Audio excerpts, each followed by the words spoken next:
mga kabady, magandang araw po sa inyong lahat dyan. Magandang araw din po sa ating mga OFW panibagong araw mga kabady, panibagong vlogs tayo. So update lang tayo mga kabady sa aking ginagawang paruwing pin At ngayon naman ay tigil ko muna yung paggawa ko ng paruwing pin. At wala pa yung plastic matting na iba. Kasi nag-uumpisa pa lang tayong gawa ng paruwing pin, practice pa lang, kaya hindi natin alam kung ilan ang magagamit So yun mga kabady, ang gagawin ko muna ngayon ay gagawa muna ako ng kuna. At yung aking dalawang inahin ay malapit na pong manganak. Yun, at gagawa tayo ng kuna, at pagkaanak ay hindi pa po natin pwedeng isali sa inahin. Yan. Pero bago natin umpisahan yung ating video mga kabady, ay nagpapasalamat muna ako ng una po sa ating mahal na Panginoon sa panibagong araw na binigay niya sa atin, at sa patuloy niyang paggabay sa atin sa araw-araw at pagbigay ng biyaya. At nagpapasalamat din po ako sa aking mahal na mga viewers, mahal na mga subscriber, mahal na mga silent viewers. Maraming salamat po sa inyong walang sawang panonood sa aking mga video, at sa inyong walang sawang suporta sa aking munting channel. So yun mga kabady, umpisahan na natin kaagad to. Pero kung bago ka pala sa aking channel, ay huwag po niyong kalimutang mag-like, share, comment, and subscribe. At pakipindot na rin po yung notification bell para maging updated po kayo sa aking mga bagong video ng i-upload. Sige mga kabady, umpisahan na natin kaagad to pagkatapos ng intro.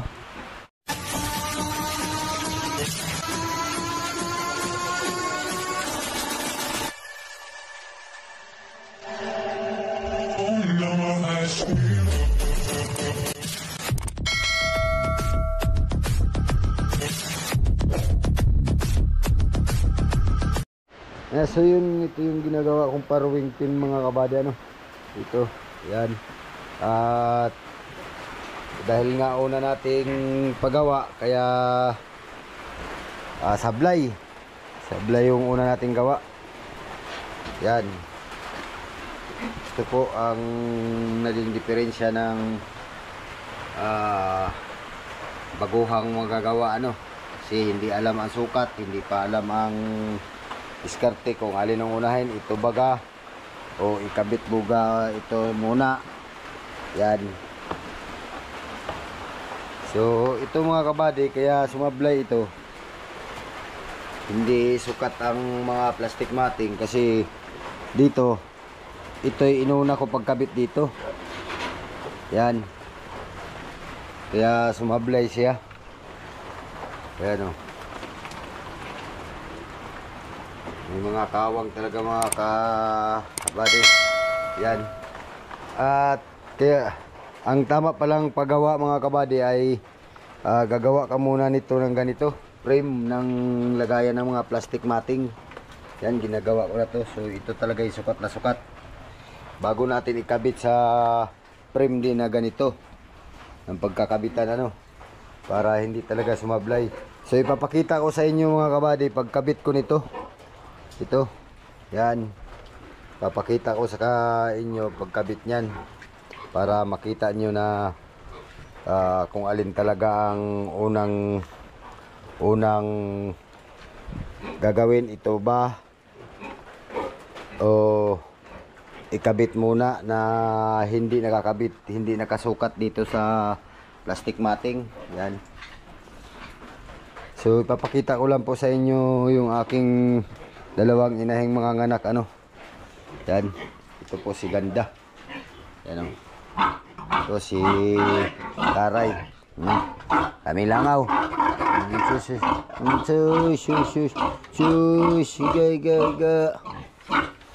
Update ko kayo dito mga kabady. Titingnan natin kung sino ang maraming anak sa kanila. Ito baga si Taray, o yun si Budik, si Ganda. Yan. So ito mga kabady, pinakita ko ito hindi dahil sa pagmamayabang, kung hindi ko po kayong hinahimo ko po kayong subaybayan yung aking pagbababoy, at saka pwede rin po kayong magbaboy. Yan, at ipapakita ko rin po kung paano ko sila i-manage. Yan. Ayan. Tapos yun naman yung ating mga bagong walay na mga big condition na ito mga kabady. Ayan, 13 piraso po. ang isa ay 11 ang anak, ay namatay yung isa. Tapos yung nagkasakit natin na baboy ay 3 lang nagiging anak. Yan o. Dugo, dugo, dugo, dugo. Lapit, lapit, lapit. Yan. So yung mga kabady. At hindi pa tayo makapag-video ngayon ng bangka. Yan. So ang gagawin ko naman ngayon mga kabady ay gagawa po ako ng kuna muna. At malapit na nga yung mga anak. Wala tayong paglalagyan ng mga piglets pag kalalabas galing sa inahin. Hindi naman pwede nating ilahok agad sa inahin ng hindi pa masyadong malakas ang at baka madaganan. So gagawa tayo ng kuna. Ito naman ating gagawin yan. Maiksi lang yung ating gagawin mga kabady. Ang gagawin natin ay 2x3 lang. Yan. Papakita ko sa inyo mamaya ang sukat. Tapos ko na pala tong ikating tong mga gagamiting Yan. So yun. At pasensya na po talaga kung hindi pa tayo makapag-upload ngayon ng mga update sa ginagawang bangkano at busy tayo dito sa ating munting pigiri. So yan mga kabady. At magagawa tayo. Yan. Kabady, yan. Atin na itong susukat. At babawasan natin itong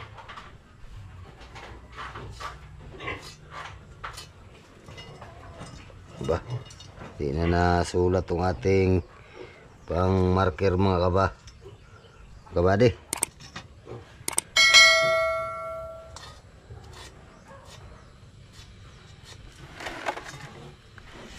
Yeah. Tinang kuha tayong bago. Kabady. Atin na itong susukatin kasi para kakatingan natin.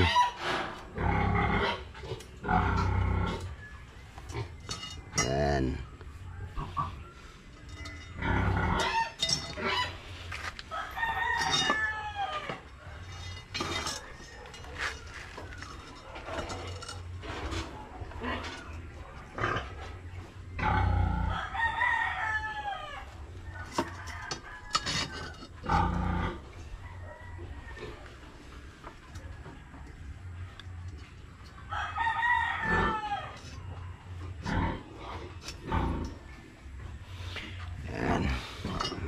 Ating na.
Yan, atin ang tanggalan ng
So yun mga kabady, tapos na natin kinatingan ano.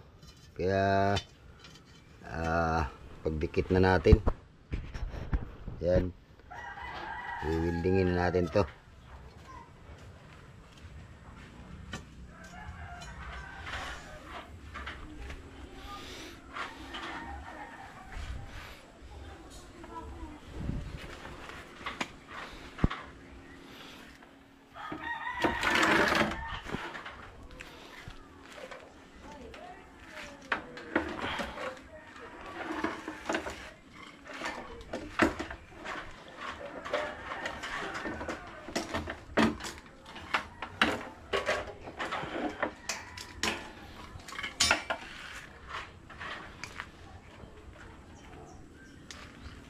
Yan. Oops. Dito tayo maglagay ng ground. Sa dulo.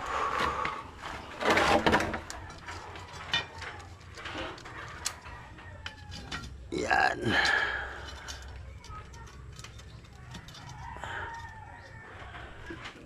Okay. Ito na ang gamit nating pangpantay.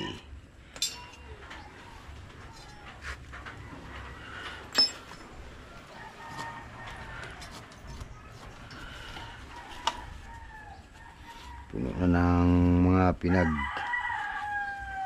ng grinder.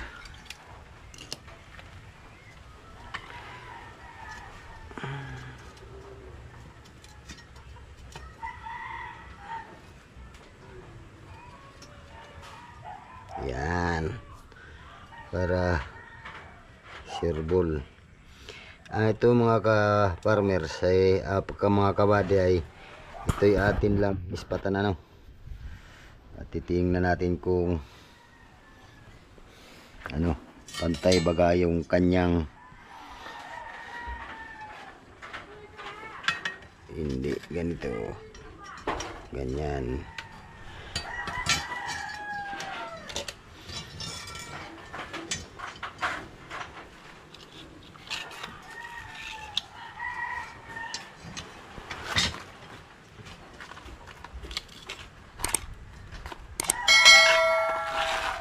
Hindi pantay yung ating ano eh. Yun. Sablay pa rin ang cutting mga ka-farmers, mga kabady. Ilagay naman natin to siya ngayon diyan. Para makita natin kung pantay. Yan. Alright. So dito naman sa kabila tayo maglagay. Sana yung isa? Where is the? Hindi naman ito. Sana kulang yata ng cutting na isa.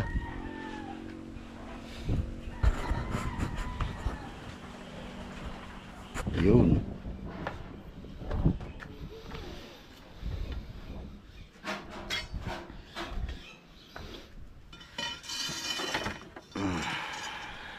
Okay. Ayos.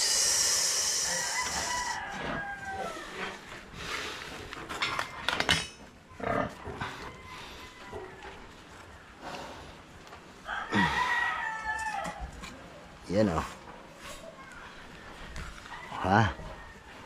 Malaking tulong din itong may ganito mga ka-farmers, mga kabady.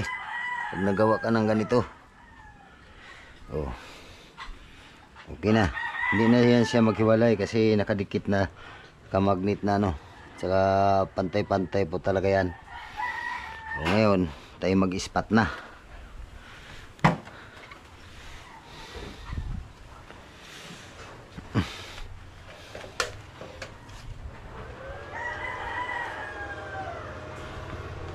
Suot muna tayo ng antipara.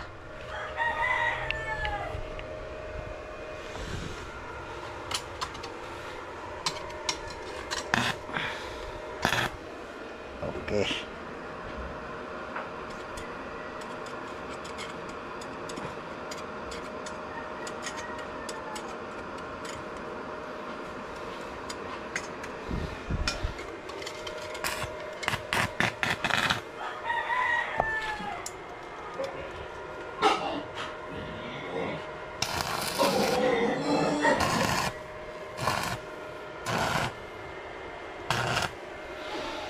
Ispatan muna natin bago natin i-full weld.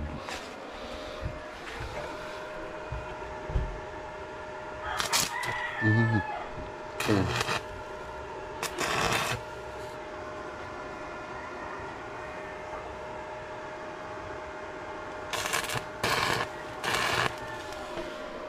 Okay.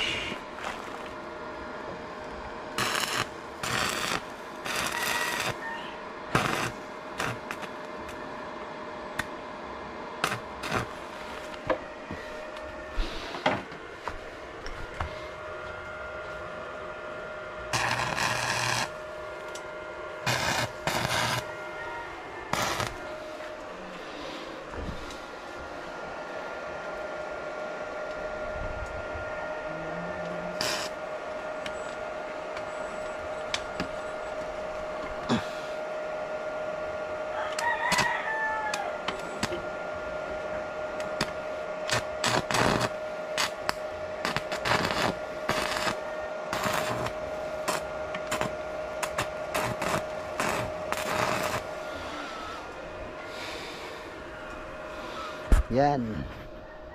Kabali na ispatan na natin ano. Yan.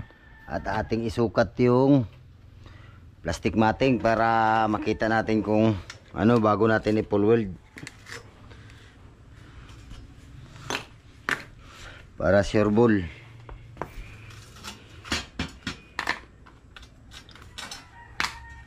Yan. Ito natin ito. Sukat natin to dito. Kasi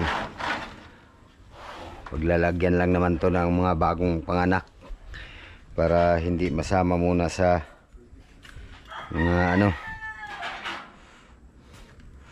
So magtatanggal pa pala na tayo nito ng mga ano usli sa unahan. Yan o. Ito.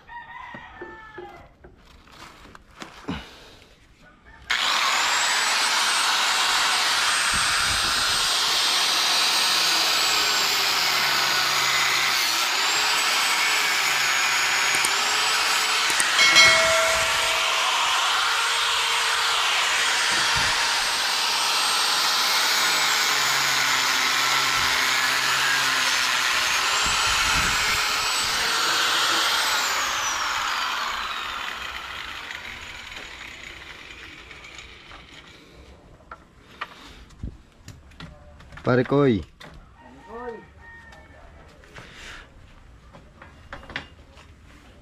Oh ha.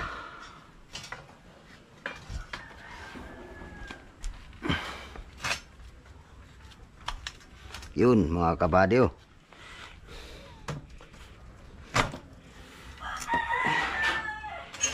Kasi tingnan nyo.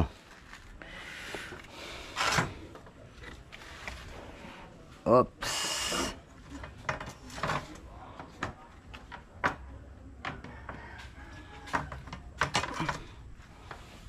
Oh. Para sablay.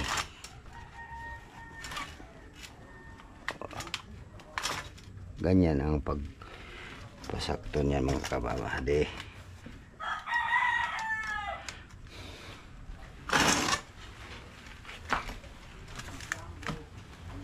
Nasikip mga ka. Oh ha.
Ayun mga kabady, mahirap po lang tagahawak.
Hirap ito ng tagahawak.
Kabady.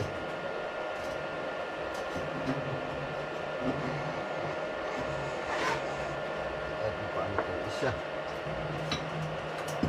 Hinaya. Yan na.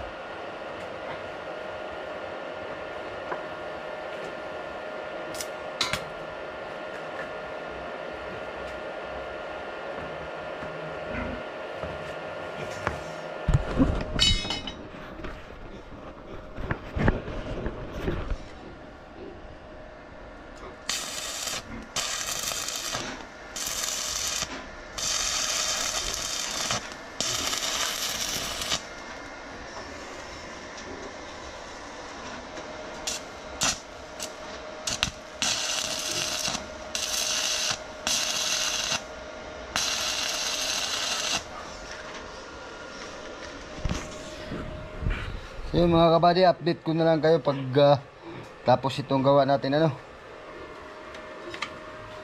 Yan kabady, tapos na nating ano yung ating frame ano. So ano na natin tong ating sahig. Right. Yan na. Ay, ang tukod pa pala nito sa gitna mga kabady ang wala. Lalagyan pa natin dito ng suporta para siguradong matibay. Oh. Ayan na. Ayan mga kabady oh. Okay na yung ating ano. Steel matting na lang ang kulang. At saka yung dito sa ibabaw. Yan, yung dito. Sa ibabaw natin. Kabit na.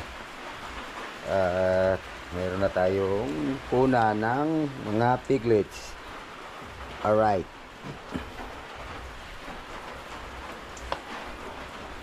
So yun. Yan at update ko na lang kayo sa susunod nating vlogs mga kabady. At palubat na yung ating ginagamit na camera ano. At i-update ko kayo sa pagpanganak ng aking mga inahing baboy. Yan. At dito sa ating ginagawang farrowing pin. Alright, so pag nagustuhan niyo itong video ay mag-comment lang po kayo at ano atin pong ano sa baba. Yan at practice pa lang naman tayo kaya hindi pa tayo hindi pa tayo marunong. Yan. Ang mahalaga po mga buddy ay pinapakita ko po sa inyo yung aking mga ginagawa at gusto ko po talagang matutong mag-welding. Yan. At sa susunod na ano ay mayroon tayong gagawing dapat weldingin ay tayo na po ang magwi-welding. So yun mga kabady, hanggang dito na lang po yung ating video. Pero kung bago ka pa lang sa aking channel ay wag po niyong kalimutang mag-like, share, comment, and subscribe. At pakipindot na rin po yung notification bell para maging updated po kayo sa aking mga bagong video i-upload. Sige mga kabady, hanggang sa muli, maraming salamat sa panonood. Mag-ingat po kayo dyan. God bless po sa inyo. Bye bye po.